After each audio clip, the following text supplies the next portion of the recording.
Hola, ¿qué tal? Hoy vamos a continuar con el tema de biotecnología vegetal. Hoy vamos a ver el panorama general de estudio del campo de la biotecnología vegetal. Y bueno, para hablar de la biotecnología vegetal necesitamos ver qué abarca. Abarca lo que es la ingeniería genética de alimentos, también abarca lo que son las operaciones unitarias aplicadas a nivel celular, ingeniería de fermentaciones, diseño de nuevas tecnologías aplicadas a los ciclos celulares enzimáticos y metabólicos, producción de metabolitos secundarios con acción farmacéutica, nutracéutica o bien recreativa, micropropagación de plantas, esto sobre todo para plantas que están en peligro de extinción o que son de interés alimentario, así como la obtención de biomoléculas utilizando las células vegetales como bioreactores para la producción de las mismas.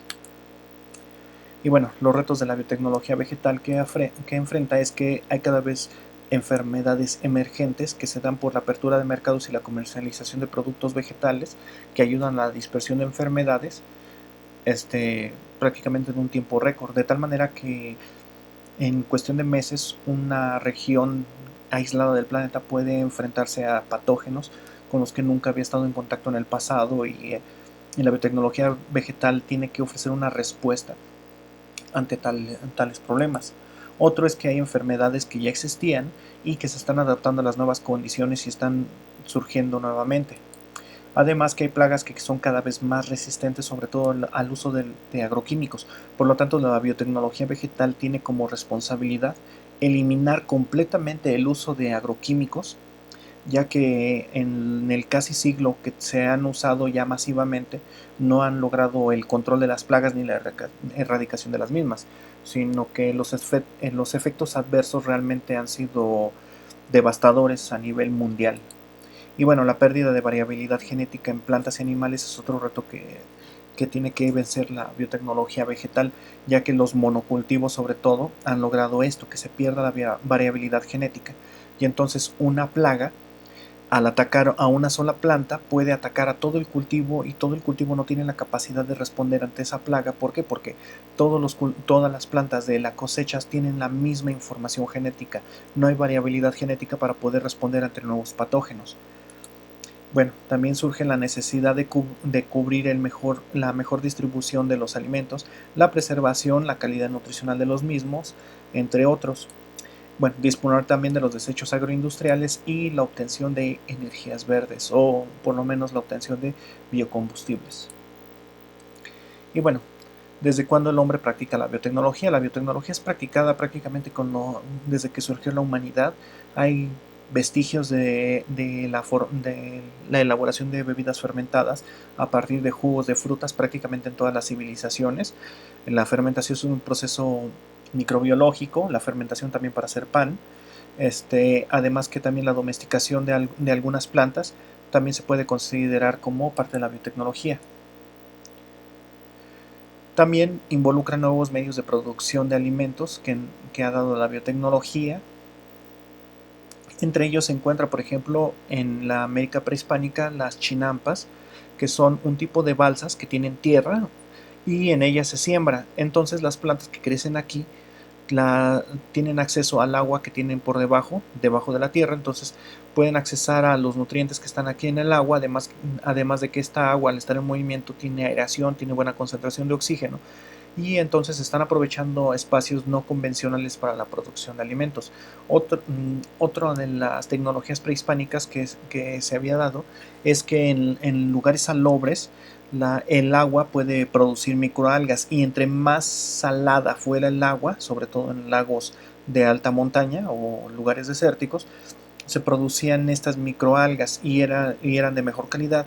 Estas microalgas eran recolectadas, eran molidas con la masa que se destina para las tortillas y de ahí se sacaban lo que eran las tortillas verdes. Estas tortillas verdes eran tan importantes nutricionalmente que de hecho estaban restringidas a las castas más altas para su consumo, solamente las consumían los reyes, los sacerdotes y los guerreros. Hoy en día, por ejemplo, un descendiente de aquí de las chinampas es lo que se conoce como hidroponía, que es el cultivo en sustratos en espacio pequeño. También otro de los recursos cómo se transformaban es la elaboración de vinos y otras bebidas fermentadas. Esto se da a la par también con la selección artificial de animales, aún sin la ingeniería genética. Lo único que se está seleccionando es son los animales. Se cruzan animales que tienen las características deseadas y se obtienen animales que magnifican estas características. Así es como se han obtenido ganado vacuno, que es sobreproductor de leche, o ganado también vacuno, que es sobreproductor de carne. En realidad es este animal y este tienen la misma cantidad de músculos, por lo menos los mismos músculos, solamente que este animal, aunque no está modificado genéticamente, lo sobreexpresa. De hecho, le cortan muy al ras el pelo para que se vea más exuberante la musculatura, ya que si tuviera el pelo un poco más largo no se vería. Pero bueno, de todos modos es destinado para la producción de carne. Otra selección artificial que se ha dado, por ejemplo, con gallinas que no producen plumas. Esto es sobre todo deseable en climas cálidos, donde las gallinas, debido al plumaje, tienen problemas de exceso de calor, además de que guardan entre su plumaje algunos parásitos que les pueden ocasionar enfermedades, y así ahorran energía y producen más musculatura. Este proceso últimamente se ha visto corroborado de que se dio prácticamente desde los inicios de la humanidad con la selección artificial de zorros. Zorros silvestres fueron atrapados, fueron cruzados aquellos que eran menos agresivos y más fácilmente compatibles con las características de domesticación humana, y se obtuvieron así zorros mansos. Estos zorros silvestres normalmente no se dejan ni siquiera tocar y son muy agresivos. Estos, al contrario, realmente ya después de la selección artificial de estarlos cruzando los que son más nobles, se obtuvieron zorros que no solamente expresan otros colores distintos a los silvestres, sino que además tienen la necesidad de cariño y afecto como un gato o un perro. Y bueno, esta selección artificial de animales se llama neotenia. La neotenia es la propiedad en la cual los animales se parecen más a las características que tienen cuando son infantes, en una etapa temprana. Entonces, así es como se han obtenido animales principalmente con características neoténicas, como ojos muy grandes con respecto a todo el rostro de la cara, rostros un poco redondos, que es lo que le da la característica como de nobleza, como hacer parecer que es juvenil el animal. Y bueno, estas mismas características no neoténicas, pero sí similares, se han aplicado sobre todo a la domesticación de plantas. Por ejemplo, la domesticación del teocintle dio origen a lo que es el maíz. Aquí en el teocintle hacia el maíz se dieron dos cambios principales. La primera es la reversión sexual, porque en el teocintle las flores femeninas se producen arriba. Aquí se ven las espigas, mientras que la flor masculina en el maíz son las espigas de arriba. La otra es la forma en la que se producen los granos. Aquí los granos se producen en una espiga, aquí se producen prácticamente en la mazorca. Aquí cada grano está envuelto en una cutícula muy gruesa, muy difícil de separarse de ella. Aquí la cutícula es muchísimo más delgada y se puede desprender muy fácilmente. De hecho, el proceso en el cual se desprende el maíz de la cutícula y se le da cocción al mismo tiempo se conoce con el nombre de nixtamalización. Para llevar a cabo dicho proceso también se utiliza cal, la cual además le incorpora calcio al maíz. Y bueno, otro tipo de domesticaciones, por ejemplo, la que se ha dado en la papa, las variedades silvestres de papa, ahí cuenta con algunas muy venenosas. Entre ellas, entre las variedades silvestres de papa, al hacer la criba genética, es decir, la selección, se eliminan las características no deseadas para obtener características más deseadas, como papas que producen más almidón, mucho más grandes, y se han perdido algunos genes que, aunque pueden ser deseables, no son indispensables, como la resistencia a climas fríos o resistencia a sequía. Otro ejemplo de domesticación es la uva. Estas son uvas silvestres, aquí se ve que son mucho más pequeñas, tienen mucho menos jugo, algunas de ellas son muy amargas, mientras que la uva, al ser domesticada, ya tiene las características deseadas de que los frutos son mucho más grandes y prácticamente todas las uvas que se cultivan son dulces. Otro ejemplo también muy famoso de domesticación es el de la zanahoria. De manera natural existen muchos colores de zanahoria. Sin embargo, hace un par de siglos la Casa Real de Holanda, que tenía como color característico el naranja, de hecho zanahoria significa naranja en holandés, seleccionó estas verduras precisamente por el color naranja, aunque de manera natural existen de otros colores. Como han sufrido menos selección, estas otras variedades normalmente son más pequeñas.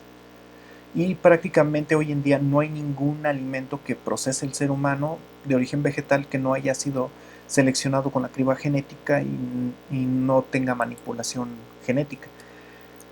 Y bueno, Se estima que para el año 2050 la población mundial será de 9.200 millones. Esto involucra que la urbanización va a continuar, es decir, los terrenos que se dedican para la agricultura van a ser ocupados por grandes ciudades, además de que los terrenos que ya son ocupados en las ciudades suben tanto de precio que las personas que habitan en ellos ya no pueden pagar la vida en ellos. Y bueno, esta urbanización va a continuar y también se van a perder varios millones de kilómetros cuadrados de terrenos destinados a la producción de alimentos. Además de que el cambio climático global hace que los alimentos no tengan las propiedades deseadas, ya que gran parte de las propiedades de los alimentos, entre ellos el color, el sabor y los nutrientes, se deben a la manera en la que se cosechan. En la manera en que se siembran y que se cosechan. La biotecnología vegetal que tiene que solucionar estos problemas de la obtención de alimentos en espacios reducidos y que tengan las características nutricionales óptimas para la población. Y bueno, entre las alternativas que surgen en la biotecnología vegetal está el cultivo en espacios reducidos. Uno de ellos es la hidroponía, en el cual se cultivan las plantas en cavidades donde se hace pasar el líquido, que este líquido es agua con sales minerales que tienen los metales que necesitan las plantas para crecer. Tiene la ventaja este método de que se aprovechan muy bien los espacios, se aprovecha mejor la iluminación, se tiene un ambiente controlado y se puede tener un ambiente también libre de plagas, aunque es muy difícil, pero sí se puede lograr. Sobre todo algunas plagas que son persistentes como el trips, que vamos a ver más adelante en esta presentación, son de los problemas más comunes en los invernaderos. Y bueno, de los retos que debe de afrontar la biotecnología es que los alimentos obtenidos mediante cultivo hidropónico o en otro sustrato sólido no tienen las propiedades organolépticas ni nutricionales que los cultivos que son hechos en campo. No solamente no tienen el color o el sabor de las plantas, sino que además carecen de algunos antioxidantes principalmente. Entonces, algunos grupos de científicos se han dado a la labor de aislar microorganismos que son responsables de darles el olor, el color y parte de las propiedades nutricionales y organolépticas a las plantas. Entre ellos encontramos algunas bacterias que prácticamente en la caja Petri en la que se siembran las bacterias huele completamente a fresa, y estas bacterias, al ser cultivadas en la tierra o en el sustrato líquido o hidropónico donde están creciendo las fresas, le da una mejor propiedad organoléptica a los mismos cultivos. Otra de las respuestas ante esta problemática que ha dado la biotecnología vegetal es el cultivo de microalgas, ya que se ha preguntado si estos espacios deben de ser utilizados como son reducidos la obtención de alimentos de origen animal, para consumo animal o consumo humano. Por ejemplo, las microalgas pueden ser consumidas por ambos, tanto por humanos como para ser destinadas para forraje. Además de que las microalgas tienen muchas formas de ser cultivadas, pueden ocupar espacios muy reducidos y tienen muchos usos. Se pueden utilizar para la producción de biodiesel, son una fuente rica en proteínas, tienen muchas vitaminas, antioxidantes, aceites, además que también se pueden utilizar para el tratamiento de aguas negras. Las microalgas tienen un alto contenido de proteínas, mucho mayor que la mayoría de los alimentos. Tiene un poco la desventaja de que estas proteínas no están tan biodisponibles para el ser humano como en algunos de estos otros alimentos, sobre todo lo que son la carne y el huevo, pero tienen aminoácidos que nos pueden servir para formar nuestras propias proteínas, además de que también aquí está en una tabla donde vemos el contenido de aminoácidos que tienen las microalgas, además de que también tienen muchas vitaminas que son indispensables para el ser humano. Y bueno, a nadie le cabe duda de los científicos que trabajan en biotecnología vegetal de que el cultivo hidropónico y otras alternativas para cultivar en espacios reducidos es indispensable para la era espacial y para lograr colonizar nuevos ambientes lejos de la Tierra. Entonces, precisamente tanto la NASA como otras agencias espaciales destinan grandes recursos para la investigación de la biotecnología vegetal en espacios reducidos y que conserve las propiedades nutricionales y funcionales que deben de tener estos alimentos. Además, por ejemplo, también otro de los usos es que puede sustituir algunas sustancias que se utilizan en la ganadería convencional, lo cual no siempre es bueno. Por ejemplo, la gallinaza o la pollinaza, que son derivados del estiércol de las gallinas, se utilizan como fuente de proteína o bueno, como aditivo en la alimentación de rumiantes. Sin embargo, la contaminación de algunas bacterias puede generar que estas bacterias, al ser ingeridas por los rumiantes, puedan matar a los animales así en masa. Entonces, precisamente una de las alternativas que ofrecen las microalgas es la sustitución de la gallinaza y la pollinaza, que pueden ocasionar grandes desastres y los han ocasionado en muchos países. Y bueno, la distribución de las microalgas a nivel mundial es muy variada. Encontramos de todos los géneros, en todos los tipos, en todos los ambientes que puedan imaginar, sobre todo en ambientes salobres, y cuentan con una gran morfología de distintas vistas, distintos colorantes, todo es muy variado el mundo de las microalgas. Bueno, entre las que tenemos. Bueno, Hematococcus pluvialis no es una microalga, es una levadura.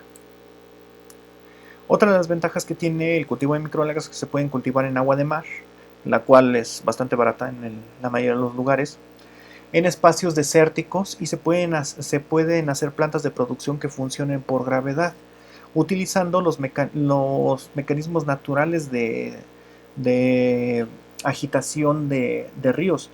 Este patrón de formación de meandros es muy común en la naturaleza. Así es como los ríos caudalosos circulan. En este proceso nosotros lo que vemos es que precisamente cuando un río va a cambiar de dirección, entonces en la parte cercana al centro de giro, aquí podríamos dibujar un círculo imaginario, la parte cercana al centro, como tiene una menor velocidad, aquí se da la deposición de sales, arena y otros sedimentos. Entonces, conforme te vas alejando del centro, al aumentar el radio, aumenta la velocidad, y entonces precisamente en estas partes el río arrastra los sedimentos y se los lleva.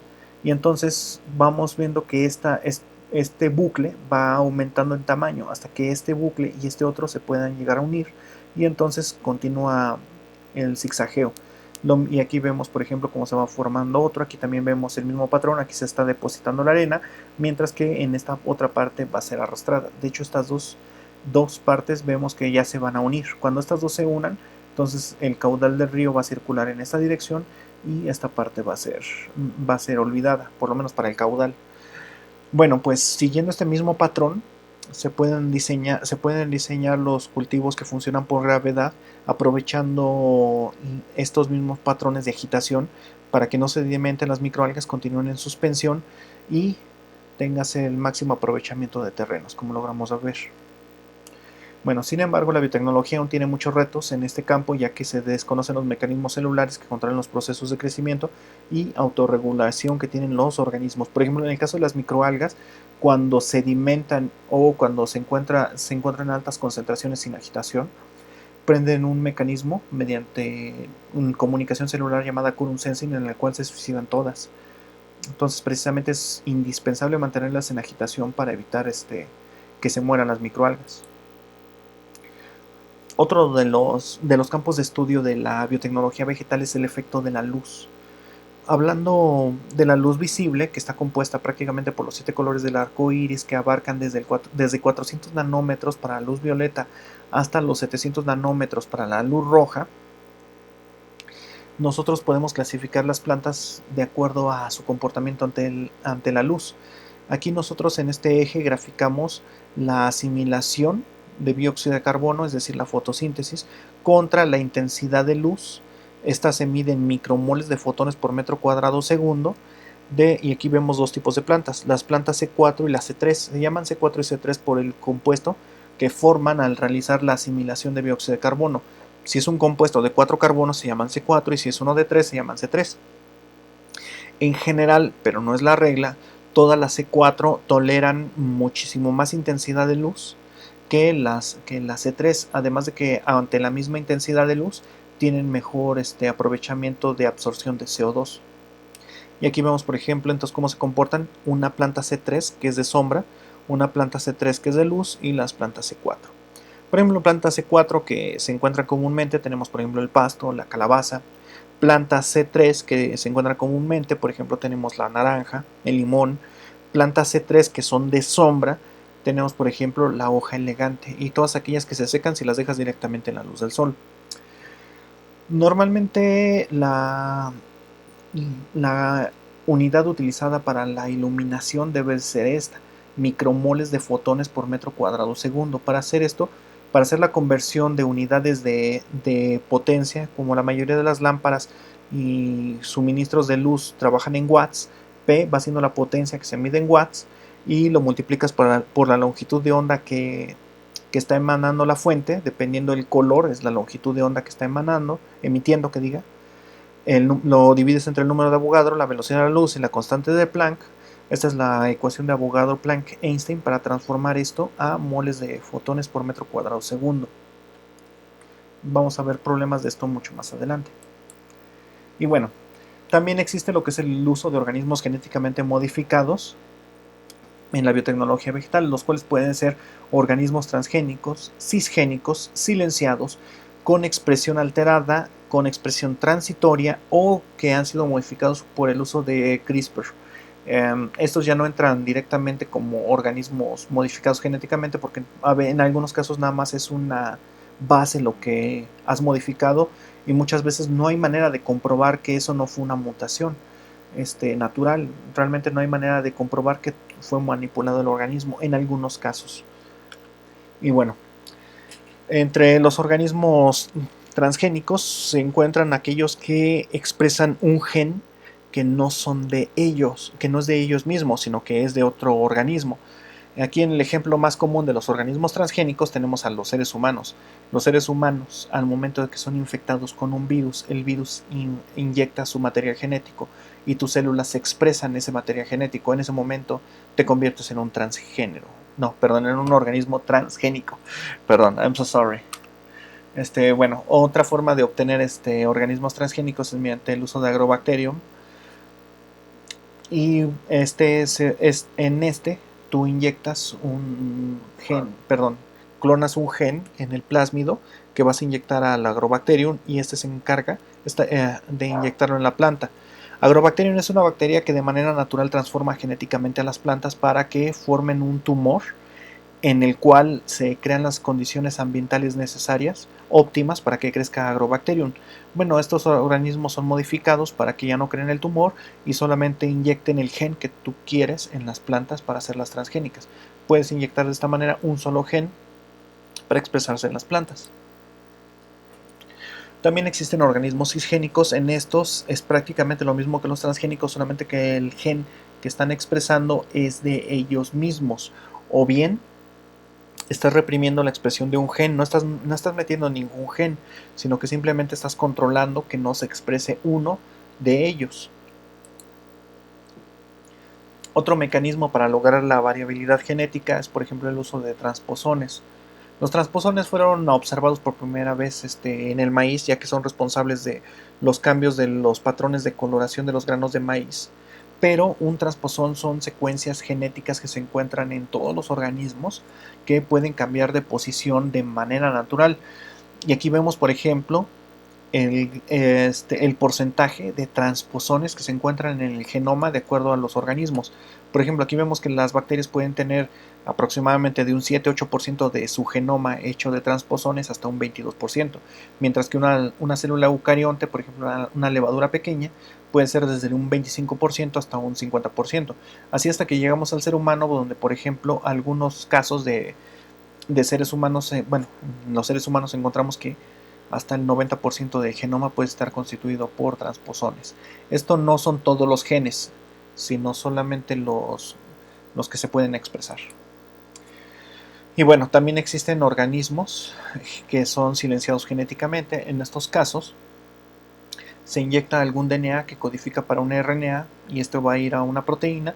Bueno, pues como normalmente aquí hay un proceso de regulación que se llaman microRNAs. Estos microRNAs interfieren con el RNA natural, evitando que se forme la proteína. Y de esta manera eliminas la expresión de un gen que tú no deseas. Y por supuesto, pues, lo que está de moda ahorita es el sistema de CRISPR, el cual es muy complejo, pero vamos a resumirlo en que tú tienes una secuencia. Esta la clonas en un RNA. Este RNA va a ser identificado por una proteína que se llama Cas. Esta toma el RNA y lo va a meter en una secuencia que encuentre exactamente igual en el genoma. Para eso tú tienes que diseñar este RNA idéntico al que se encuentra en el genoma. La única diferencia es que aquí tú vas a insertar un cambio que puede ser desde una base hasta las que tú quieras, el tamaño del RNA que tú quieras. Bueno, el tamaño que quieras tampoco es infinito, puede ser normalmente 30 pares de bases, lo más convencional. Se inserta y entonces la proteína sella los huecos que se puedan dar y entonces se da una modificación para que se exprese el cambio. Esto puede ser un cambio solamente en un aminoácido, puede ser silenciar un gen, o hay una infinidad de posibilidades en esto. Bueno, algunos logros de la ingeniería genética, por ejemplo, la obtención de plantas que son resistentes a sequía, plantas que son resistentes a heladas, por ejemplo, el famoso arroz amarillo, que es este arroz que produce betacaroteno, es decir, vitamina A, la obtención de plantas que no expresan tricomas. Estas espinitas que se ven aquí al lado en esta planta de calabaza se llaman tricomas. Son importantes porque en estos tricomas algunas plagas depositan los huevecillos y además les sirven como defensa para algunas plagas para evitar ser comidas por depredadores. Bueno, pues plantas que no expresan casi tricomas no son hábitats deseables para muchas plagas y entonces evitan que se dé la propagación en campo de muchas plagas.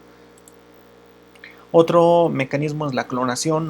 Normalmente lo que uno piensa con clonación es esto, pero lo que obtienes normalmente es esto. En la clonación, aunque tienes dos organismos que tienen la misma información genética, también tienes que las condiciones ambientales influyen mucho. Esto se conoce como epigenética. Y aquí vemos algunos ejemplos de gemelos que son idénticos, pero que han crecido en condiciones distintas o han sido sometidos a condiciones distintas ambientales y por lo tanto los resultados de estos dos fenotipos son distintos. Y bueno, pues existen varios métodos de clonación vegetal. Entre ellos están los tubérculos, los bulbos, los rizomas, los estolones y los esquejes. Gracias a esto se pueden obtener distintas variedades de plantas que son prácticamente clones de la planta que les dio origen, es decir, tienen la misma información genética.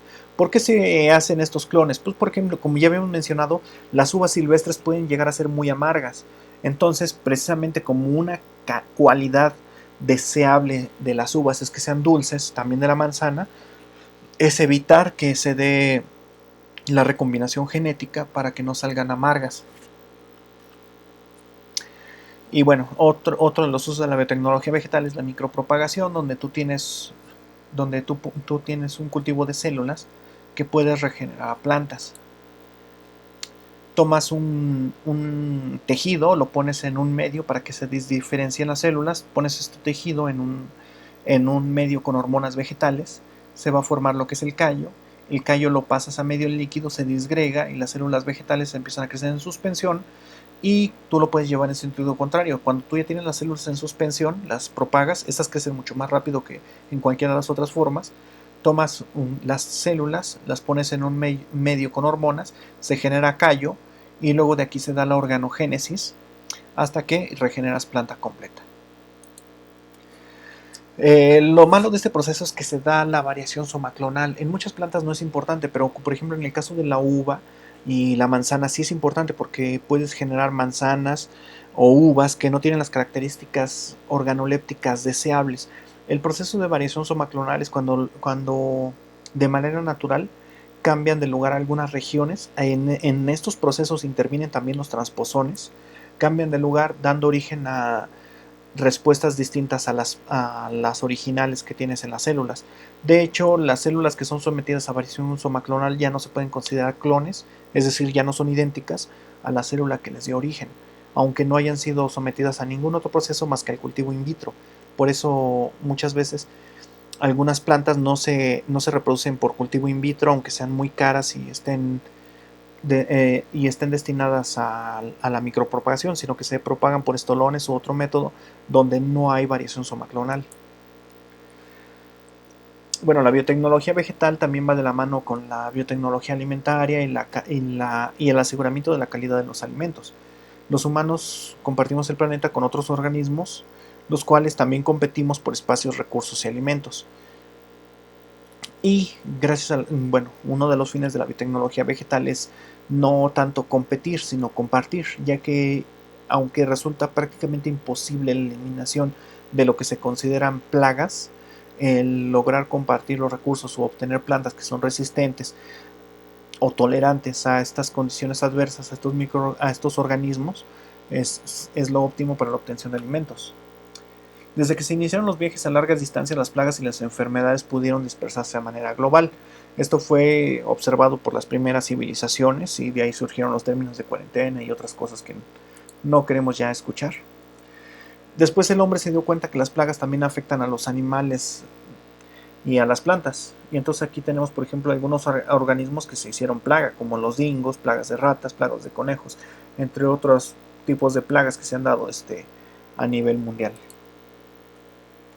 Hoy en día existen múltiples enfermedades y plagas vegetales y animales que se propagan alrededor del mundo, y esto es gracias a los incrementos comerciales. A México le ha entrado gran cantidad de gran cantidad de plagas que ponen en riesgo la producción agrícola.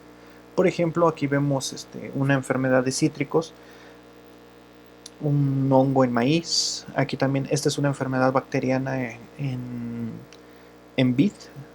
Esta es una enfermedad viral. Y bueno, la biotecnología como herramienta para el control de enfermedades atacando al vector. Algunas plantas, precisamente al atacar el vector, ya no son blanco de las enfermedades. Algunos vectores son como por ejemplo los ácaros, los picudos y otros organismos que son parásitos de plantas. Por ejemplo, el HLB, que es la abreviación de Guanglongbing, que significa dragón verde en chino, es propagada por un organismo que se llama Diaphorina citri, que es esta como palomita. Este es un cílido, es muy pequeño, los adultos miden 1.5 milímetros. Esta transmite una bacteria que se llama Candidus liberibacter, la cual ocasiona que los cítricos tengan taponamiento en los vasos cribosos, entonces ya no hay circulación y por lo tanto muchas frutas se pudren y termina matando al árbol. Para el combate de esta plaga se utiliza, por ejemplo, diaforina. Para el combate de la diaforina, que es el cílido, se utiliza una avispa que se llama tamarixia. Tamarixia es una avispa más pequeña todavía que el cílido. Una tamarixia adulta puede medir 1 milímetro, y esta tamarixia coloniza las etapas larvales o ninfales del cílido, deposita su huevo en la ninfa. El huevo se come a la ninfa y emerge la tamarixia adulta, y esta busca nuevos hospederos para seguir su ciclo biológico. Y además tiene la característica de que la tamarixia es prácticamente es un parásito de un parásito, pero es un parásito muy muy específico. No ataca a otras variedades de animales, bueno, otros cílidos. Tenemos otras enfermedades como por ejemplo las ocasionadas por Xylella fastidiosa, las cuales son enfermedades bacterianas que atacan por ejemplo aquí a la vid. Son transmitidas por estos vectores, estos insectos, que al momento de que se alimentan de las plantas inyectan la bacteria, y esta ocasiona que se quemen el xilema. De hecho, de ahí deriva su nombre de Xylella fastidiosa, ya que taponea los vasos cribosos del xilema. Otras está por ejemplo Fusarium egualsae, que es un hongo que se transmite por este escarabajito. Este escarabajito, al momento de que colonizan los árboles, sobre todo aguacates, perfora el tronco. Las esporas que pueden estar en el escarabajo, las esporas del hongo, crecen y matan a la planta. Y aquí se ven, por ejemplo, donde se tienen las colonias de Fusarium matando a esta planta de aguacate. Así es como se ve, lo pudren desde dentro. Y aquí se ven los pequeños escarabajitos. Y bueno, para el combate de esto también se pueden utilizar hongos entomopatógenos. Entomología es la ciencia que estudia los insectos, entomo es insecto. Entonces, con el uso de hongos entomopatógenos se pueden controlar, por ejemplo, estas plagas para evitar la propagación, que es atacar prácticamente al vector que las transmite. Aquí vemos un chapulín, una langosta y un picudo. Aquí vemos una gallinita ciega y algunas ninfas. También se pueden utilizar nematodos entomopatógenos para el control de plagas. Estos nematodos buscan las larvas de los insectos, las colonizan y las matan. Y aquí vemos los nematodos que están emergiendo de una larva. También se pueden utilizar bacterias entomopatógenas. La más famosa de ellas es Bacillus thuringiensis, la cual, al ser ingerida por algunas larvas de insecto, germina la espora de la bacteria en el estómago del insecto, empieza a producir toxinas. Estas toxinas matan al insecto, se reproduce la bacteria y entonces, al descomponerse el insecto, las esporas se diseminan en tierra y en aire y son ingeridas por nuevos insectos y continúa el ciclo biológico. Y bueno, también hay enfermedades para las cuales no se pueden controlar mediante otras herramientas más que la biología molecular.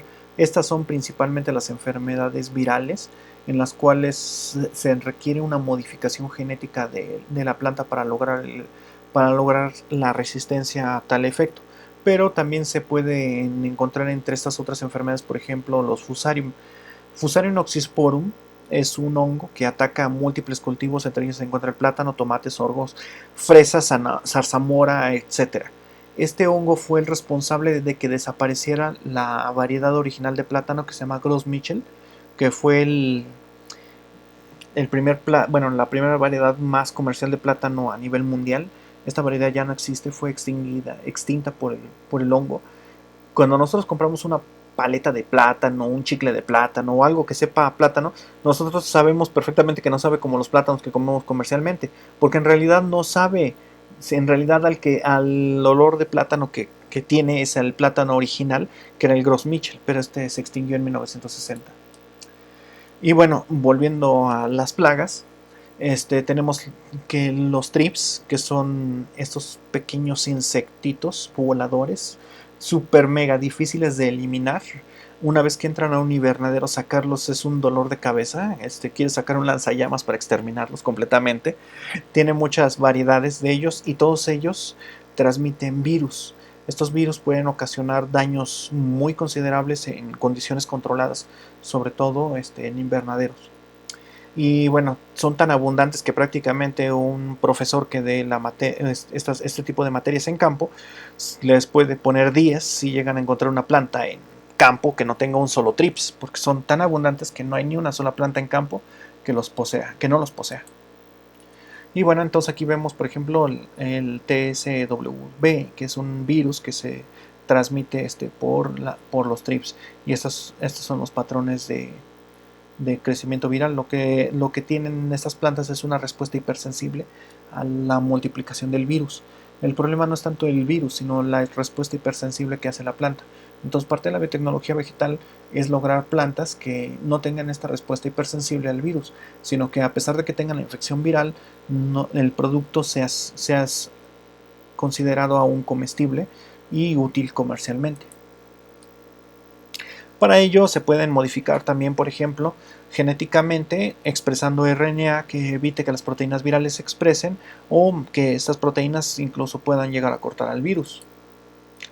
Y bueno, esto es todo por el momento. La biotecnología vegetal es un tema muy muy amplio, pero hasta aquí lo vamos a dejar. Muchas gracias, y este video se lo dedicamos a esta Estefanía. Gracias, hasta luego.